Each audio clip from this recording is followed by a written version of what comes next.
আসসালামু আলাইকুম। বরাবরের মতো আমার ভিডিওতে সবাইকে স্বাগতম। আশা করি সকলেই আল্লাহর রহমতে অনেক ভালো আছেন, আর আমিও আল্লাহর রহমতে অনেক ভালো আছি। প্রতিদিনের মতো আজকেও একটা ব্লগ ভিডিও নিয়ে হাজির হয়েছি আপনাদের মাঝে। আর আজকে আপনাদেরকে আমি দেখাবো এইগুলো টু পিসগুলো আমি আপনাদেরকে দেখাবো। এর আগের যেগুলো টু পিস এসেছিল রমজান মাসে যেগুলো এসেছিল সেগুলো আয়রন করার পর আমি আপনাদেরকে দেখাতে পারিনি। আর সেই আক্ষেপ এখনও আমার আছে যে আমার ইউটিউব চ্যানেলে সেগুলো আমি আপলোড দিতে পারিনি, যে কোন কোন ড্রেসগুলো এসেছে। হয়তোবা যখন আমি কাজগুলো বুঝে নিয়েছিলাম তখন আমি আপনাদেরকে একটু একটু করে দেখিয়েছিলাম, কিন্তু যখন আয়রন ওয়াশ করার পরে আসার পরে আমি কিন্তু আপনাদেরকে দেখাতে পারিনি। আর এবার আমি আর সেই ভুলটা করব না, সেজন্যই আমি আপনাদের সাথে আগে শেয়ার করতে চলে এসেছি। এগুলো আয়রন ওয়াশ হয়ে কমপ্লিট হয়ে এসেছে। এই রকম ড্রেস কিন্তু রোজার ঈদের আগেও আমি করেছিলাম, বানিয়েছিলাম, আর আবারও এই রকম ড্রেসগুলো উঠে এসেছে। তো এখন আমি এইগুলো আপনাদের সাথে শেয়ার করব। এই ড্রেসগুলো কিন্তু অসম্ভব সুন্দর। আগেরবার আমি যেহেতু ভিডিও করতে পারিনি, আপনাদের সাথে শেয়ার করতে পারিনি, আপনাদেরকে দেখাতে পারিনি, সেজন্য আপনারা কতটুকু পেয়েছেন জানি না। তার চাইতে অনেক বেশি দুঃখ কষ্ট পেয়েছি আমি, যে আমার যেগুলো সাবস্ক্রাইবার আছে তাদেরকে আমি ভালো কিছু দেখাতে পারিনি। আর ঈদের ভিতরে অনেকগুলো ড্রেস উঠে এসেছিল, সেগুলো আমি হয়তোবা আয়রন করার পরে, হয়তোবা না আয়রন করার পরে আপনাদেরকে দেখাতেই পারিনি। আর সেজন্যেই আমি আজকে নিয়ে চলে এসেছি এইগুলো। এই ড্রেসটা কিন্তু অসম্ভব সুন্দর একটা ড্রেস। এইরকম সেম ড্রেস কিন্তু এর আগেও রমজান মাসে চলে গেছে, সেটা আমি বলে দিয়েছি আগেই। তো এই ড্রেসটা কিন্তু দুইটা কালার, নেভি ব্লু কালারের সাথে এই ড্রেসটাতে কাঁঠালি কালার আছে। কাঁঠালি কালার এবং নেভি ব্লু কালার দুইটার সংমিশ্রণে মাল্টি কালার ড্রেসটা তৈরি করা হয়েছে। সেম টু সেম ড্রেসগুলোই কিন্তু, এরকম ড্রেসগুলোই কিন্তু রমজান মাসে চলে গেছে, সেগুলো আমি দেখাতে পারিনি আপনাদেরকে। তো এই ড্রেসটাতে কিন্তু অনেক কাজ দেওয়া আছে। আর দুই সাইডে, এটাতে যেমন আপনারা দেখছেন মাঝখানে নেভি ব্লু কালার আর দুই সাইডে কাঁঠালি কালার, এই সেম কাপড় দিয়েই এই দুইটা ড্রেস তৈরি করা এবং দুইটা ওড়না তৈরি করা। আর এটাতে কিন্তু চাপ সেলাই দেওয়া আছে, সামনেও যেরকম কাজ আছে পিছনেও সেই রকম কাজ আছে। চাপ সেলাই দিয়ে সেলাই করলে সেটা অনেক মজবুত হয়, আর এরকম ড্রেসে চাপ সেলাই না দিলে সেলাইগুলো টিকে না বেশি দিন। তো সেই ক্ষেত্রে নষ্ট হয়ে যাওয়ার সম্ভাবনা বেশি থাকে, সেলাইগুলো খুলে যাওয়ার সম্ভাবনা বেশি থাকে। যেই রকম জামার সামনে পিছনে হাতে কাজ আছে সেই রকমই কিন্তু ওড়না। এই ওড়নাগুলো কিন্তু 90 ইঞ্চি লম্বা হবে এবং 40 থেকে 42 ইঞ্চি চওড়া হবে। আর এই ওড়নাগুলোতে আপনারা যখন বানাবেন তখন কিন্তু অনেক কষ্ট হয়ে যাবে এই রকম কাপড় মিলানোর জন্য। আর কাপড় মিলাতে হলে আপনাকে ওই 5 গজ ছিট লাগবে। 5 গজ কাপড় ছাড়া এগুলো কিন্তু এরকম ভয়েল কাপড়ের ওড়না করা সম্ভব না।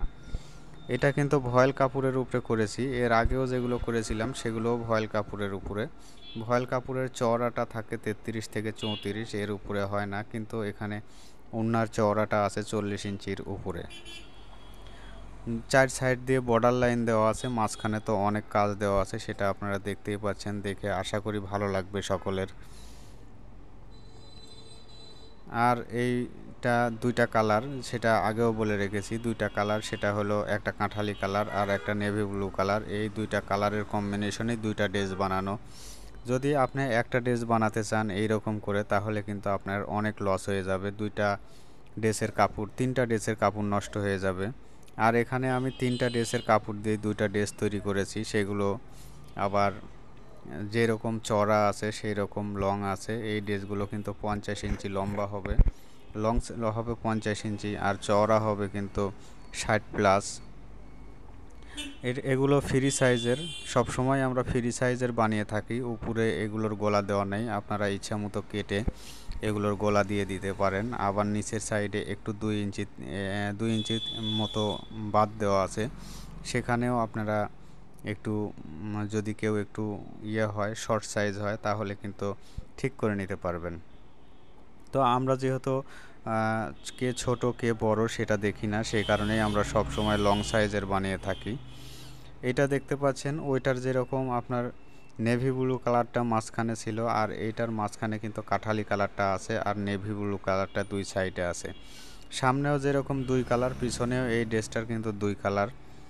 আপনাদেরকে আগের ড্রেসটাও দেখিয়েছি আর এখনকার ড্রেসটাও দেখিয়ে দিলাম, দুইটাই কিন্তু একই কালার। এই ওড়নাটাও কিন্তু ওই রকমই, যেটার মাঝখানে এরকম কাঁঠালি কালার আছে সেটার কিন্তু সাইডে নেভি ব্লু কালার আছে। নেভি ব্লু কালার আর কাঁঠালি কালার দুইটা কাপড় দিয়ে যখন আমি এই ড্রেসটা বানাই তখন আমার কাছে মনে হয়েছিল কেমন হবে।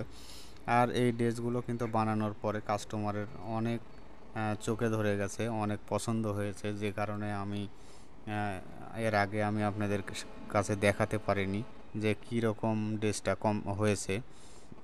তো আমি সেই ভুলটা আর এবার করিনি, এবার আপনাদেরকে দেখিয়ে দিলাম। আর চাপ সেলাই যখন করবেন, চাপ সেলাই করলে এরকম হবে নিচের অংশটা, একটা মাথা মুড়িয়ে আরেকটা মাথার ভিতরে ঢুকিয়ে দিয়ে তারপরে এই সেলাইটা করবেন, তাহলে কিন্তু এই সেলাইটা অনেক শক্ত হয়, অনেক মজবুত হয়। তো এটা জামার পিছনের অংশ। জামা কিন্তু প্রত্যেকটা জামাই কিন্তু লং হবে 50 ইঞ্চি এবং চওড়া হবে 60 ইঞ্চির উপরে হবে, 66-65 ইঞ্চি হবে, কিন্তু আমি সবসময় 60-এর কথাই বলি। আর ওড়না এটাও যেরকম ওড়না আগেরটাও সেরকমই দেখলেন, নেভি ব্লু আর কাঁঠালি দিয়ে তৈরি, মনে ধরার মতো একটা ড্রেস। এই জন্যেই আমি আসলে বুঝতে পারিনি যে কাস্টমারের এই ড্রেসটা এত পছন্দ, অনেক পছন্দের এই ড্রেসটা। তো এতক্ষণ যারা এই ভিডিওটা দেখলেন, আমাদের এই ভিডিওটা দেখছেন, একটা লাইক, একটা কমেন্ট, একটা শেয়ার করতে ভুলে গেছেন, প্লিজ দয়া করে একটা লাইক, একটা কমেন্ট, একটা শেয়ার করে দেন। আর যারা অলরেডি করে দিয়েছেন তাদেরকে জানাই অসংখ্য ধন্যবাদ। যারা এখনও আমাদের চ্যানেলটা সাবস্ক্রাইব করেননি, আমাদের ভিডিওটা নতুন দেখছেন, প্লিজ দয়া করে একটা সাবস্ক্রাইব করে দিবেন। আপনাদের একটা সাবস্ক্রাইব আমাদের কাছে অনেক মূল্যবান, আমরা অনেক উৎসাহিত হই আপনারা একটা সাবস্ক্রাইব করে দিয়ে একটা লাইক, একটা কমেন্ট, একটা শেয়ার করে দিলে। এই ওড়নাটার চারপাশে এরকম পাইপিং দেওয়া আছে, আর পাইপিং দেওয়া পরে যেই জোড়াগুলো দেওয়া আছে সেগুলো কিন্তু আমি আগেই বলেছি যে এগুলো চাপ সেলাই দিয়ে জোড়া দেওয়া আছে। যারা পারেন না তারা অবশ্যই এইরকমভাবে আগেই কাপড় কেটে নেবেন না, তাহলে কিন্তু আপনার কাপড়গুলো নষ্ট হয়ে যাবে। আমাদের আগের অনেক ভিডিওগুলোতে এরকম ডিজাইনের সব যে কোনো ড্রেস কাটা এবং সেলাই দেওয়ার অনেক ভিডিও আছে। যদি বুঝতে না পারেন কেউ, তাহলে এরকম ড্রেস বানাতে গেলে আগে ওই সব ভিডিওগুলো একটু দেখে নেবেন। আর যারা না পারেন তারা আমাদেরকে যদি বলেন, রিকোয়েস্ট করেন, তাহলে অবশ্যই আমরা পরবর্তী ভিডিওগুলোতে দেখাবো আপনাদেরকে কিভাবে এই সেলাইগুলো দিতে হয়। অনেক আপারই অনেক আছে, রিকোয়েস্ট আছে, সেগুলো আশা করি ধীরে ধীরে পূরণ করে দেব। তো এই ড্রেসগুলো কেমন হয়েছে অবশ্যই আমাদেরকে কমেন্টে জানাবেন। আর আপনাদের সুন্দর কমেন্ট পড়তে আমাদের অনেক ভালো লাগে, আর আপনাদের কমেন্ট পেলেও আমরা অনেক উৎসাহিত হই যে আমাদের যেগুলো যারা আমাদের এই ভিডিওটা দেখে তারা অনেক সুন্দর কমেন্ট করে এবং ফেসবুকের মেসেঞ্জারেও গিয়ে লেখে। আর এই রকম ড্রেস যদি আপনারা আমাদের কাছ থেকে নিতে চান, তাহলে mila.mithila বুটিক্সের মেসেঞ্জারে গিয়ে এখান থেকে একটা স্ক্রিনশট নিয়ে সেখানে গিয়ে আমাদেরকে পাঠিয়ে দিয়ে আমাদের কাছে অর্ডার কনফার্ম করতে পারেন। আর আমাদের কাছে বেশি এরকম রেডিমেড ড্রেস থাকে না, সে কারণে আমরা আগে অর্ডার নিয়ে তারপরে কাজ করি আপনাদের ইচ্ছা পছন্দ মতো। তো আজকের ভিডিও এ পর্যন্তই, আগামী ভিডিও দেখার আমন্ত্রণ জানাচ্ছি। আর আশা করি আমাদের ভিডিওটা অনেক ভালো লাগবে, যাদের কাছে ভালো লাগবে অবশ্যই একটা লাইক, একটা কমেন্ট, একটা শেয়ার করে দিবেন। আজকের মতো এখানেই শেষ করছি। ভালো থাকবেন, সুস্থ থাকবেন এবং আগামী ভিডিও দেখার জন্য অপেক্ষায় থাকবেন। আল্লাহ হাফেজ।